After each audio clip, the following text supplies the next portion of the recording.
Welcome to I dream. నేను మీ సురేఖ. ఇవాళ మనతో పాటు ఉన్నారు ప్రముఖ సైకాలజిస్ట్ మరియు సెక్స్ కౌన్సిలర్ డాక్టర్ కవిత తోష్నివాల్. వారితో మాట్లాడి మరిన్ని విషయాలు తెలుసుకుందాం. హలో అండి, నమస్కారం. హలో అండి, నమస్కారం. ఎలా ఉన్నారు మేడం? ఐఎమ్ గుడ్ అండి. How are you? I'm doing very good. Madam, అయితే ఏ రిలేషన్షిప్లో అయినా ఈ మధ్య ఒకరికొకరు అర్థం చేసుకోవడం అనేది చాలా ఇంపార్టెంట్. అయితే ఈ అర్థం చేసుకునే విషయంలో పార్ట్నర్ ఇతర పార్ట్నర్తో ఎలా ఉండాలి అంటారు? సో రిలేషన్షిప్ అంటే it may be live in relationship or else marriage అయి ఉండొచ్చు, ఏదైనా అయి ఉండొచ్చు, లవ్లో ఉండొచ్చు. Okay, so what it is, పార్ట్నర్ని ఎలా అర్థం చేసుకోవాలి, అంతే కదా? సో దీనికి ఏంటంటే ఫస్ట్ నేను చెప్పేది ఏంటంటే, ఫస్ట్ ఆఫ్ ఆల్ మీ పార్ట్నర్ని మీరు 3 వేస్గా అర్థం చేసుకోవాలి. ఓకే. ఇమోషనల్గా, మెంటల్గా, ఫిజికల్గా. ఓకే.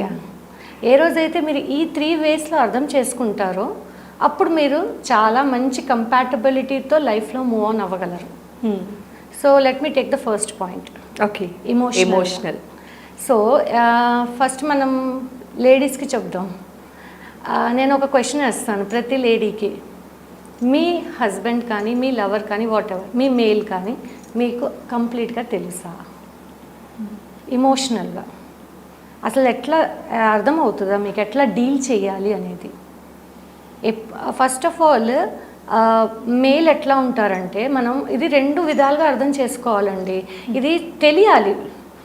మేల్ని ఎట్లా డీల్ చేయాలి ఒక ఫీమేల్ ఎలా డీల్ చేయాలి ఒక మేల్ని. ఓకే. అక్కడే అది అర్థమైతే ప్రాబ్లమ్స్ రావు. ఓకే. ఏమవుతుందంటే మేల్ నేచర్ వేరు, బయాలజికల్గా మేల్ ఫీమేల్ డిఫరెంట్ అండి. మళ్ళీ ఇక్కడ ఈక్వాలిటీ పార్ట్ తీసుకురావద్దు. By birth we are different, right? Equality వేరే విషయాల్లో ఉండాలి. ఇది మాత్రం మనం ఎవ్వరం ఏమీ చేయలేము, రైట్? సో ఒక ఫీమేల్ తన మేల్ పార్ట్నర్ని ఎట్లా అర్థం చేసుకోవాలి? ఇమోషనల్గా. మేల్ ఎట్లా ఉంటారండి, ఇప్పుడు ఏదన్నా ఇష్యూ వస్తుంది, కొన్నిసార్లు సైలెంట్గా ఉండిపోతారు, లేదా కొన్నిసార్లు స్ట్రెస్ మొత్తం అరిచేస్తూ ఉంటారు. Very good. సో మేల్ని మీరు అర్థం చేసుకున్నారు. మేల్కి ఏంటంటే డిస్కషన్ ఆన్ ద స్పాట్ నచ్చదు. ఏదన్నా టాపిక్ మీద ఏదన్నా గొడవ అవుతున్నా కూడా మేల్కి నచ్చదు. అది వాళ్ళ బయాలజికల్ ప్రాబ్లం. ఓకే. వాళ్ళకి నచ్చదు, వదిలేయండి కొంచెం సేపు. మంచి కాఫీయో, మంచి కూల్ డ్రింకో, మంచి సంథింగ్ ఇవ్వండి, రిలాక్స్డ్గా ఉంటారు. మేల్ ఏంటంటే ప్రాబ్లం డీలింగ్ విధానం వేరు. వాళ్ళు ఏంటంటే సైలెంట్ అయిపోతారు ప్రాబ్లం వచ్చినప్పుడు. ఎందుకంటే ఆ మేల్ లోపల ఒక ఫీలింగ్ ఉంటుంది, నేను సాల్వ్ చేయగలను, నాకు ఎవరి సపోర్ట్ అవసరం లేదు అనే ఫీలింగ్ ఉంటుంది. ఓకే. అది కామన్, అది వాళ్ళకి బై బర్త్ వస్తుంది. మేల్లో ఉండే ఆ హార్మోన్స్ అనండి, లేకపోతే వాట్ ఎవర్, వాళ్ళకి అంతే ఉంటుంది ఇన్ఫ్రాస్ట్రక్చర్, బ్రెయిన్ ఇన్ఫ్రాస్ట్రక్చర్ అంటారు దీన్ని. సో వాళ్ళు ఏంటంటే సైలెంట్ అయిపోతారు. గమనించండి మీరు, వాళ్ళు డిస్కషన్స్కి ఇష్టపడరు, అప్పటికప్పుడు మాట్లాడరు. వాళ్ళు ఒక జోన్లోకి వెళ్ళిపోతారు, ఒక షెల్లోకి క్లోజ్ చేసుకొని వాళ్ళు ఆలోచిస్తారు. ఓకే, నేను చేసుకోవచ్చు, నేను చేయగలను అనే ఉంటుంది. ఫస్ట్ ఆఫ్ ఆల్ నేను ఈ ప్రాబ్లమ్ని సాల్వ్ చేయగలను అని ఉంటుంది. ఇక్కడేమో ఫీమేల్కి ఉడికిపోతూ ఉంటుంది. ప్రాబ్లం వచ్చినప్పుడు డిస్కస్ చేయకుండా కామ్గా రూమ్లో వెళ్ళి కూర్చుంటాడు, లేకపోతే బయటకు వెళ్ళిపోతారని వీళ్ళకి లోపల బాయిలింగ్ ఉంటుంది. అవునా? మాట్లాడేదాన్ని పిచ్చిదాన్న, సమాధానం చెప్పట్లేదు. ఇంక ఈ డైలాగ్స్ అన్ని కామన్ మనకి. కానీ మీరు ఫస్ట్ ఫీమేల్ పర్సన్స్ అర్థం చేసుకోండి. మేల్ అంతే, వాళ్ళు వస్తారు, మళ్ళీ మీ దగ్గరికే వస్తారు డిస్కస్ చేయడానికి. కానీ ఆ ప్రెషర్ పాయింట్ మీద మీరు అటాక్ చేయొద్దు. ఓకే, వదిలేయండి మేల్ని, కొంతసేపు వదిలేయండి. ఓకే, తెలుసు కదా, కొంతసేపు తర్వాత మళ్ళీ మన దగ్గరికే వస్తారు. ముందు అలవాటు చేయండి, అది మళ్ళీ మన దగ్గరకు వచ్చి అలవాటు చేయాలి ఫస్ట్. ఇంకోటి ఏంటంటే వదిలేయండి, గొడవ అవుతున్నప్పుడు వదిలేసేయండి, వాళ్ళని ఆలోచించుకొనివ్వండి. మీ పాయింట్స్ అప్పుడే ఎందుకు, స్లోగా చెప్పండి. Okay. Give some time, give them space. Male people need space. అలా అని చెప్పి డేస్ టుగెదర్ ఇవ్వమని చెప్పను, కొంచెం వాళ్ళకి వదిలేయండి. వాళ్ళు కామ్ డౌన్ అయ్యి ముందు వాళ్ళ మేల్ అనే ఫీలింగ్ ఉంటుంది కదా, అవన్నీ వచ్చేస్తాయి బయటికి. వాళ్ళల్లో వాళ్ళు మాట్లాడుకుంటారు, వాళ్ళలో వాళ్ళ ప్రాబ్లమ్స్ సొల్యూషన్స్ వెతుక్కుంటారు, అన్నీ ఉంటాయి. కానీ మళ్ళీ వాళ్ళకి ఎక్కడో అక్కడ ఉంటుంది, పార్ట్నర్ని కూడా అడిగితే బాగుంటుందిలే, తన దగ్గర కూడా పాయింట్స్ ఉంటాయి అనే పాయింట్ వాళ్ళకి బ్రెయిన్లో ఉంటుంది. దానికి మీరు స్పేస్ ఇవ్వండి అంటున్నా. ఓకే. ఆ హీట్ ఆఫ్ ద మూమెంట్లో కొంతసేపు వదిలేసి తర్వాత ఒక మంచి కాఫీ కానీ, అంటే మీ ఇద్దరికి ఏం నచ్చుతుందో start the time like that. Don't pose questions. Male doesn't like questions. Oh no. ఆడవాళ్ళకి మేము ప్రశ్నించడానికి పుట్టాం అన్నట్టుంటది, వాళ్ళకి అసలు క్వశ్చన్స్ నచ్చవు అంటున్నారు. క్వశ్చన్ వేయండి కానీ టాక్ట్ఫుల్ గా వేయండి. క్వశ్చన్ మార్క్ వద్దండి, క్వశ్చన్ మార్క్ లేకుండా క్వశ్చన్ వేయాలి కానీ ఫస్ట్ కూల్ చేయండి వాళ్ళని. ఆ టాపిక్ డైరెక్ట్ గా జంప్ అవ్వద్దు. నార్మల్ గా కాఫీ మాట్లాడతా ఏదన్నా మంచి ముచ్చటేసుకోండి వాళ్ళతో, వాళ్ళు నార్మల్ అయిపోతారు. అప్పుడు డిస్కషన్ స్టార్ట్ చేయండి, క్వశ్చన్ రేస్ చేయొద్దు. అప్పుడు వాళ్ళే మీతో డిస్కస్ చేస్తారు. మీరు 2 పాయింట్లు చెప్తే వాళ్ళే 4-5 పాయింట్స్కి వస్తారు. This is the basic technique I'm telling for emotional balance అండి. ఓకే, ఇదే ఇప్పుడు ఫీమేల్కి వద్దాం. ఇక్కడేమో ఫీమేల్ నేచర్ ఏంటి, డిస్కషన్ చేయాలా, కమ్యూనికేషన్ చేయాలా, మాట్లాడేయాలా, ఆ మూమెంట్లోనే అన్ని మాట్లాడేయాలి, అన్ని మాటలు వచ్చేయాలి అప్పుడే. ఇక్కడ ఈ నేచర్, అక్కడేమో సైలెన్స్ నేచర్ కదా. ఇప్పుడు మేల్కి చెప్తాను, కొంచెం మీ పార్ట్నర్ని అర్థం చేసుకోండి. తను ఫీమేల్, తనకి ఇట్లాగే ఉంటుంది. మీరు మేల్, మీకు నచ్చదు మాట్లాడటం, కానీ ఫీమేల్కి నచ్చుతుంది కదా, అదే కావాలి కదా. సో బ్యాలెన్స్ చేయండి. తను మాట్లాడుతున్నప్పుడు వినండి, వ్యాలిడేట్ చేయొద్దు, అనలైజ్ చేయొద్దు. తను చెప్పేదంతా చెప్పనివ్వండి. ఆహా ఓకే అని. ఫీమేల్కి సొల్యూషన్స్ అక్కర్లేదండి, వాళ్ళే వెతుక్కుంటారు. ఓన్లీ మీరు ఓకే అవును కదా అని మొత్తం విని మధ్యలో 1-2 పోజ్ వేయండి, అంతే. వినండి, ఎందుకంటే వాళ్ళకి ఆ ప్రెషర్ పాయింట్ ఇక్కడ ఉంది, మీదేమో డౌన్ ఉంది. ఏం చేస్తాము, మీరు పార్ట్నర్స్ కదా, ఒకే పేజ్ మీద వెళ్ళాలి.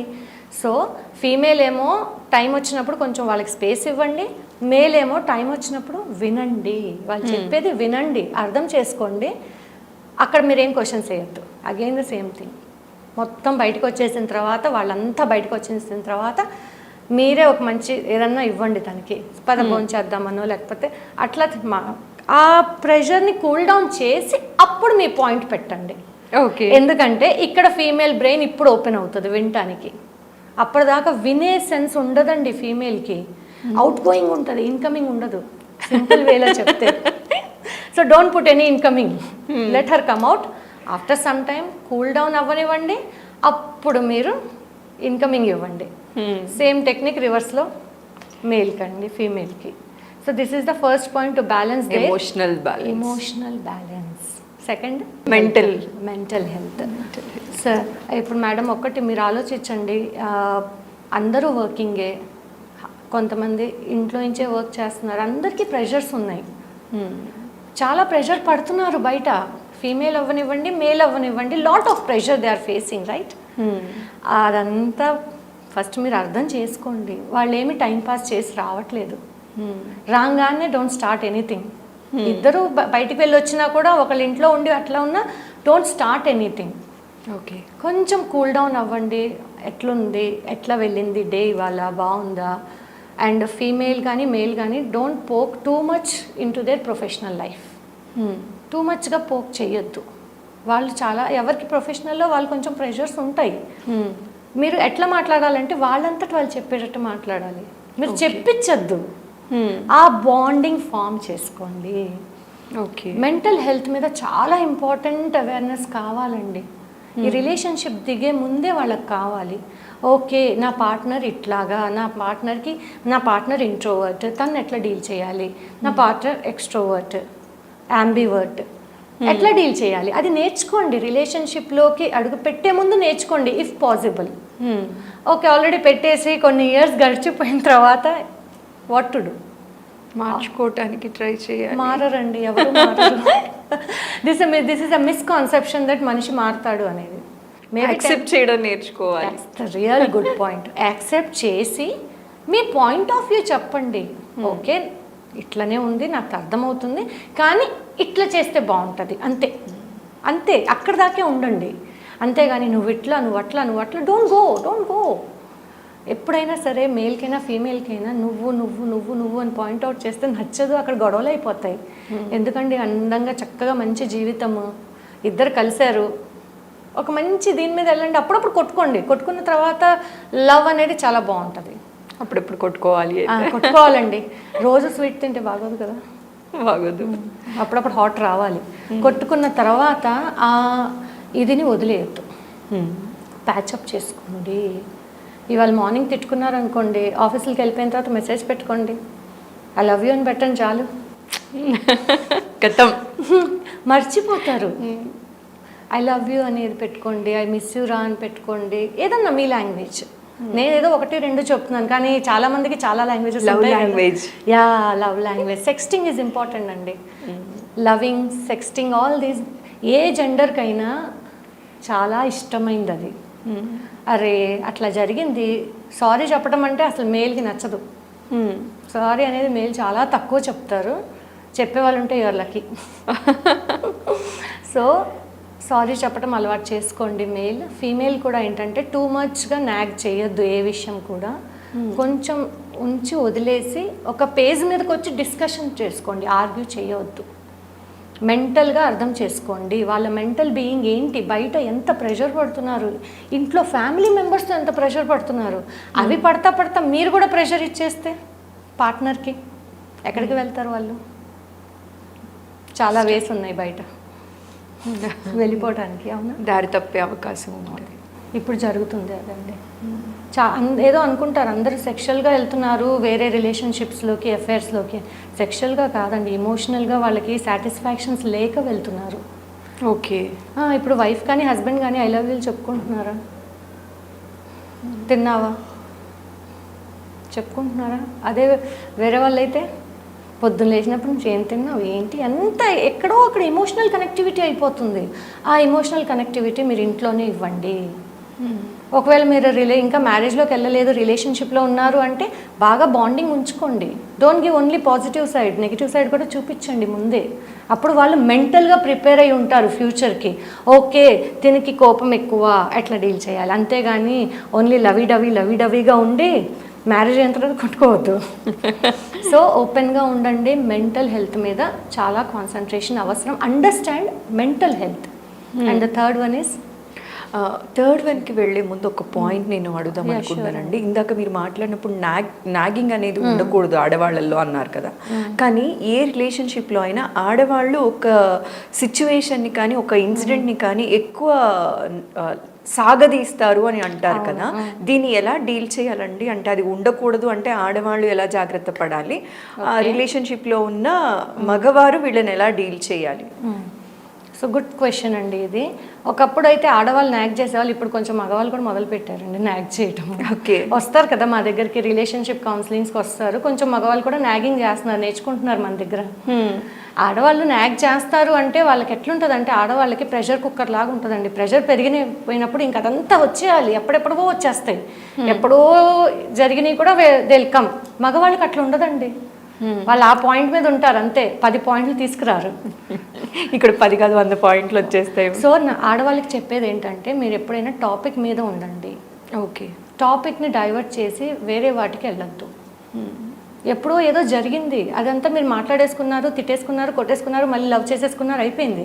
మళ్ళీ ఎందుకు తీసుకొచ్చి పెట్టారు ఈరోజు కదా?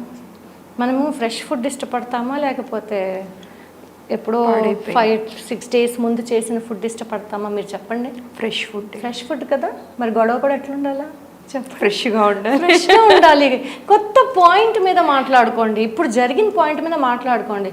ఎప్పుడో ఏదో జరిగింది మళ్ళీ తేవద్దు, అది అయిపోయింది.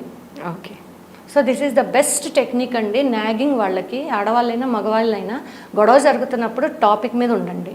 ఇంకొక నేను టిప్ ఏం చెప్తానంటే, గొడవ జరుగుతున్నప్పుడు మీరు డిస్కషన్ కానీ ఏదైనా చేసుకుంటారు కదా, heat of the argument, timer పెట్టుకోండి. డిస్కషన్కి ఆర్గ్యుమెంట్కి టైమర్ పెట్టుకోవాలా? Oh, this is the only technique to slow down. ఇంకోసారి గొడవ పడేటప్పుడు టైమర్ ముందే సెట్ చేసి తర్వాత గొడవ పడండి. ఇప్పుడు ఒక పార్ట్నర్ రేజ్లో ఉన్నారండి, మేల్ అయినా ఫీమేల్ అయినా రేజ్లో ఉన్నారు, టైమర్. ఇంకొక పార్ట్నర్ కొంచెం రేజ్లో ఉండరు కదా, ఇద్దరు రేజ్ మీద ఉండరు ఎప్పుడు, ఒకళ్ళది కొంచెం హై. అప్పుడు ఏం చేయాలి? ఫోన్లో టైమర్ ఆన్ చేసేసుకోండి. I suggest only 20 to 25 minutes అంతే, అంతేగాని గంట పెట్టుకోవద్దు. టైమర్ ఆన్ చేయండి, వచ్చేనివ్వండి మొత్తం ఫ్లో. ఓకే, టైమర్ అవ్వగానే ఎవరి రూమ్లో వాళ్ళు వెళ్ళిపోండి. స్నానం చేస్తారో, ఇంకేదైనా వర్క్ చేసుకుంటారో, మీ హాబీని ఫాలో అవుతారో, కొంతమంది మ్యూజిక్ వింటారో, మీ ఇష్టం అది. 1 hour ఇప్పుడు మాత్రం ఎవరిని డిస్టర్బ్ చేయొద్దు. మంచి బ్రీదింగ్ చేసుకోండి, మీ మైండ్ని డైవర్ట్ చేయండి. ఓకే, పాయింట్స్ రాసుకోండి. కొంతమందికి రాసే అలవాటు ఉంటుంది, బెస్ట్ వే అండి. రాసేసుకోండి పాయింట్స్, ఎక్కడ ప్రాబ్లం మొదలైంది, ఏంటి అసలు డిస్కషన్ ఏంటనేది రాసేసుకోండి. ఓకే, 1 hour మళ్ళీ రండి, మళ్ళీ టైమర్ ఆన్ చేసుకోండి. ఓకే. ఇప్పటికే హీట్ ఉండదు, ఎందుకంటే రాసుకుంటారుగా, అర్థమైంది వాళ్ళకి ఎక్కడ తప్పు అవుతున్నారు అనేది. ఓకే. ఇక్కడే మీరు డైవర్షన్ తగ్గిపోయి కొంచెం సిచ్యువేషన్ నార్మల్సీకి వస్తుంది. ఇంకా కొంచెం అగ్రెసివ్ వాళ్ళు ఉంటారు, వాళ్ళకి రాదు, వాళ్ళకి 3-4 టైమర్స్ కావాలి. 3-4 టైమర్స్ కావాలండి. ఓకే. సో ఈ టెక్నిక్ ఫాలో అవుతే రిలేషన్షిప్లో బాగా మంచి కంపాటబిలిటీ వస్తుంది. ఆడవాళ్ళకి ఇటు డిస్కషన్ చేసామన్న సాటిస్ఫాక్షన్, మగవాళ్ళకి ఇక్కడ సైలెన్స్ ఇచ్చారన్న సాటిస్ఫాక్షన్. సో ఐ థింక్ నేను మీ ఆడవాళ్ళని మగవాళ్ళని బ్యాలెన్స్ చేస్తున్నానా? 100%. సో దట్ ఈజ్ లైఫ్ అండి. సో థర్డ్ పాయింట్ ఫిజికల్, చాలా ఇంపార్టెంట్ పాయింట్ అండి. చాలా చాలా ఇక్కడ బేసిక్గా పార్ట్నర్స్ తప్పు పడిపోతున్నారండి. ఫిజికల్గా అర్థం చేసుకోండి మీ పార్ట్నర్స్ని. మీకు అర్థం కాకపోతే కౌన్సిలర్స్ దగ్గరికి రండి, మేము చెప్తాం మీ పార్ట్నర్స్కి ఫిజికల్గా ఎట్లా అర్థం చేసుకోవాలి. ఒకరికి ఒక రోజు ఒక నీడ్ ఉంటుందండి, ఇంకొకరికి ఆ రోజు ఆ నీడ్ ఉండదు. కానీ ఎవరి డ్యూటీ అది? ఆ నీడ్ ఫుల్ఫిల్ చేయాల్సిన డ్యూటీ పార్ట్నర్దే కదా, అవునా కదా? అవునండి. సో మీరు ఫిజికల్గా అర్థం చేసుకోండి. ఓకే, మీ పార్ట్నర్ కొంచెం ఇవాళ నాటీగా ఉన్నారు, అది ఎందుకు వస్తుంది? హార్మోన్స్, ఫీమేల్ హార్మోన్స్ డిఫరెంట్ ఉంటాయి, మేల్ హార్మోన్స్ డిఫరెంట్ ఉంటాయి. సో ఓకే ఇవాళ వీళ్ళు నాటీగా ఉన్నారు, నాకు మూడు లేదు ఏంటి ఇసుకిస్తావు అట్లా అనొద్దు. ఓకే దీనికి ఇట్లా ఉంది, నేను కూడా అట్లనే ఉందాం. వేరే రోజు ఇంకొక లైక్ ఫీమేల్ అయితే మేల్, మేల్ అయితే ఫీమేల్, వాళ్ళు నాటీగా ఉంటారు, మీరు కూడా కొంచెం ట్రై చేయండి. ఫిజికల్ నీడ్స్ అర్థం చేసుకోండి. ఫిజికల్గా అంటే ఫిజికల్ నీడ్స్ అంటే నేను అంత దూరం వెళ్ళట్లేదు, ఉంటుంది కొంచెం అప్పుడప్పుడు గర్ల్స్కి ఏంటంటే హగ్ చేసుకోవాలనిపిస్తుంది, అర్థం చేసుకోండి. ఓకే ఒక హగ్ ఇవ్వండి, తప్పేముంది, మీ పార్ట్నరే కదా, కూల్ డౌన్ అయిపోతారు. మేల్కి ఉంటుంది, చెప్పరు మేల్, మీరు అర్థం చేసుకోవాలి. అదే నేను చెప్తాను, రిలేషన్షిప్లో ఇమోషనల్గా, మెంటల్గా, ఫిజికల్గా ఒకరినొకరు అర్థం చేసుకుంటే లైఫ్ చాలా బాగుంటుంది. Be the example, role models for your next generation. Okay, ఇలా ఉండాలి. ఎస్. ఇంకేదైనా గైడెన్స్ కావాలంటే కౌన్సిలర్స్ని కన్సల్ట్ అవ్వండి, డెఫినెట్లీ వాళ్ళు సొల్యూషన్ ఇస్తారు మీకు. యాక్చువల్లీ ఇష్యూస్ ఉన్నప్పుడు కౌన్సిలర్స్ని కలవాలా, అవసరమా, మనమే సాల్వ్ చేసేసుకోగలం కదా అనేది కూడా చాలా మందిలో ఉందండి. నిజంగా చెప్పాలి అంటే ఎంతవరకు అవసరం, ఏ సిచ్యువేషన్లో ఒక కౌన్సిలర్ని కలవటం అవసరం అంటారు? బేసిక్గా అయితే ఇష్యూస్ అర్థమవుతున్నాయి, ఓకే ఒకరినొకరు మీరు అర్థం చేసుకోలేకపోతున్నారు అంటే మాత్రం డెఫినెట్గా కౌన్సిలర్ హెల్ప్ కావాలండి, డెఫినెట్గా కావాలి. అలాంటప్పుడు ఇష్యూస్ తగ్గుతాయండి. ఎందుకంటే మీరు కౌన్సిలర్ దగ్గరికి వస్తే మేము అసలు మీరెవరో తెలియదు, మీకు మాకు మీరెవరో తెలియదు, అంతే కదా, అక్కడ ఓపెన్ అప్ అయిపోతుంది అంతా. అండ్ మేము జడ్జ్ చెయ్యం, ఫస్ట్ ఆఫ్ ఆల్ మిమ్మల్ని మేము జడ్జ్ చెయ్యం, మేము మిమ్మల్ని చెప్పాం మీరు ఎందుకు ఇట్లా అందుకు ఎట్లా అనేది చెప్పాం, మీ ప్రాబ్లమ్ తీసుకొని దానికి సొల్యూషన్స్ పెడతాం. అండ్ రిలేషన్షిప్ కౌన్సిలింగ్లో ఎట్లా ఉంటుందంటే కంపాటబిలిటీ పెంచుతాం, ఇంటిమసీ పెంచుతాం ఇద్దరికి. ఓకే, ఎప్పుడైతే ఇంటిమసీ పెరుగుతుందో సగం ప్రాబ్లమ్ సాల్వ్ అయిపోయి ఆటోమేటిక్గా వాళ్ళే ఒక లైఫ్లోకి వెళ్ళిపోతారు. ఇంటిమసీ తగ్గుతుంది ఈ జనరేషన్కి. ఓకే, సో ఇది మాత్రం ఫాలో అవ్వాలండి. థ్యాంక్ యూ సో మచ్ అండి. అసలు ఎంత చక్కగా చెప్పారంటే ప్రతి ఒక్కళ్ళకి అర్థమయ్యేలా చెప్పినందుకు మరోసారి ప్రత్యేక ధన్యవాదాలండి. నమస్కారం. థ్యాంక్ యూ సో మచ్ అండి, ఐ డ్రీమ్ ఛానల్ వాళ్ళకి.